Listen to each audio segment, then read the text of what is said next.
छोटे से गांव में रामलाल अपनी पत्नी सरोज और बेटी गुड़िया के साथ खुशी खुशी रहता था।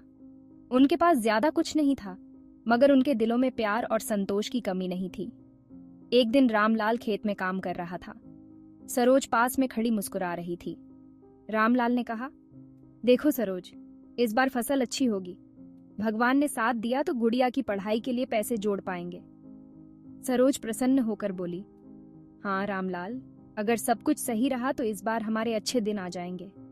इसी बीच उनकी छोटी बेटी गुड़िया दौड़ती हुई आई। बाबा, मुझे भी खेत में काम करना है।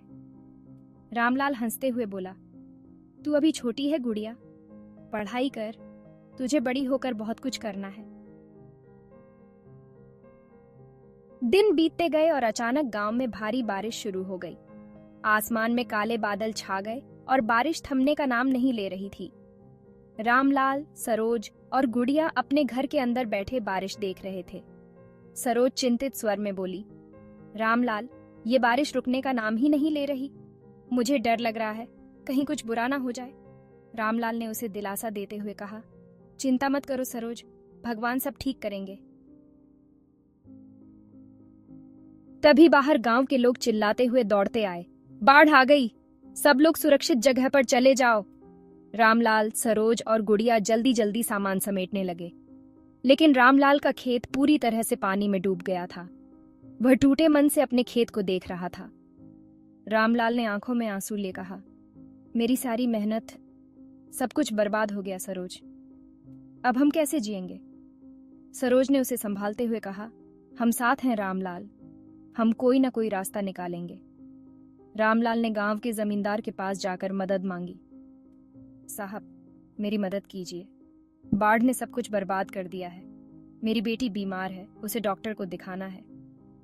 जमींदार ने सख्त स्वर में कहा, रामलाल, मेरे पास अब देने को कुछ नहीं है, तुम अपने आप ही कुछ करो।